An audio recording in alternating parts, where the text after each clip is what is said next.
We're going to start by talking about the importance of self-editing.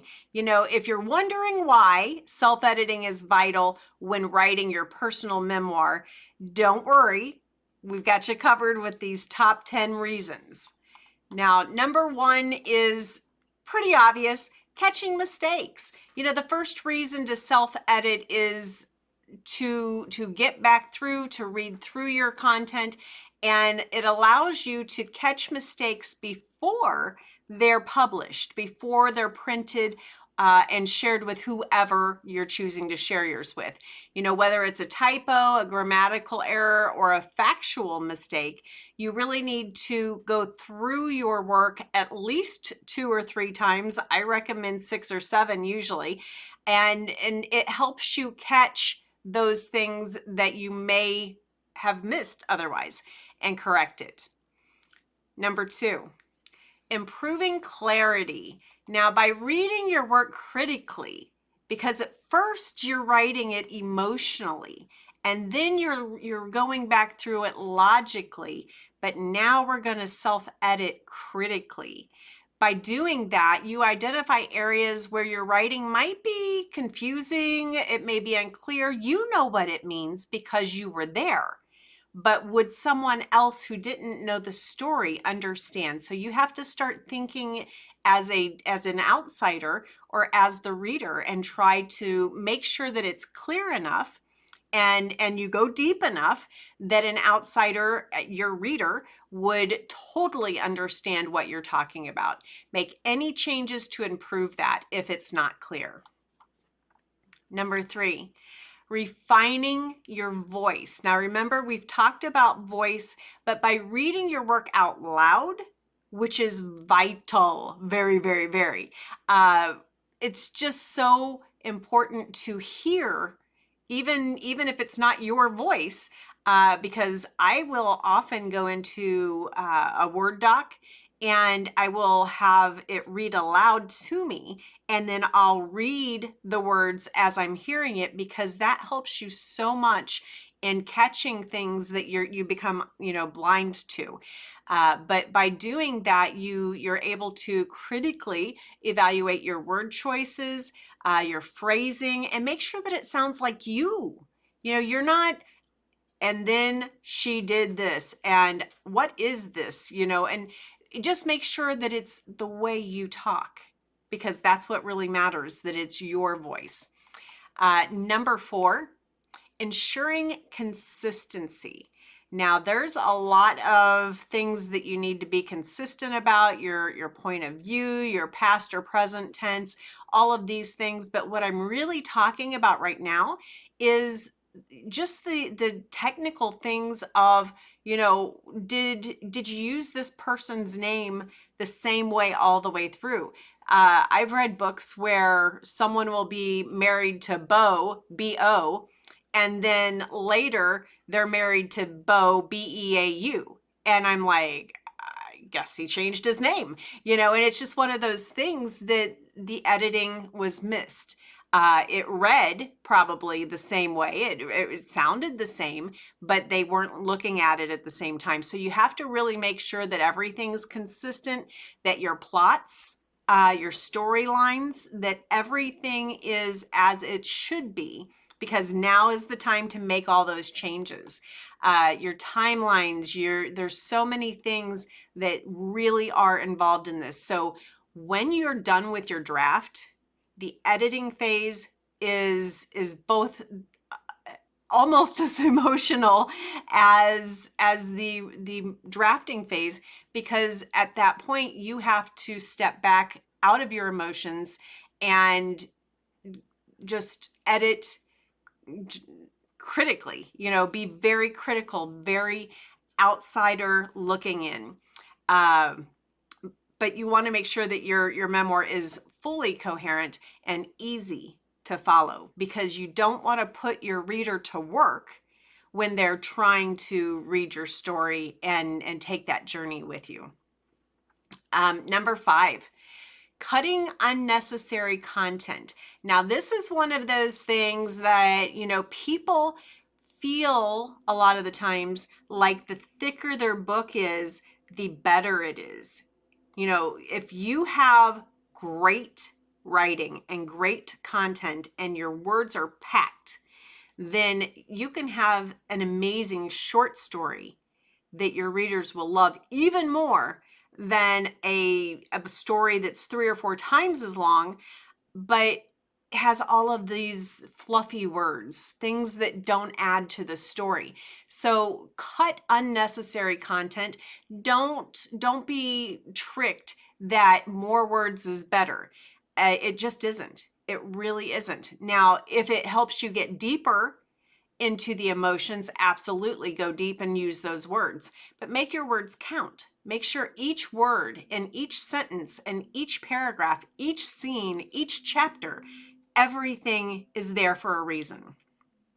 If it doesn't have a reason, then evaluate it and cut it out and paste it somewhere else for later. Maybe it still belongs in your story, but just not right there. So just be very critical as you cut out unnecessary content. All right, number 6, streamlining your writing. Now, by that, I'm saying, tighten up your sentences, remove unnecessary words. It's kind of what we just talked about. Make sure that your writing is as concise and impactful as possible, because truly, you don't want to waste your readers' time with a bunch of words that don't help them, right?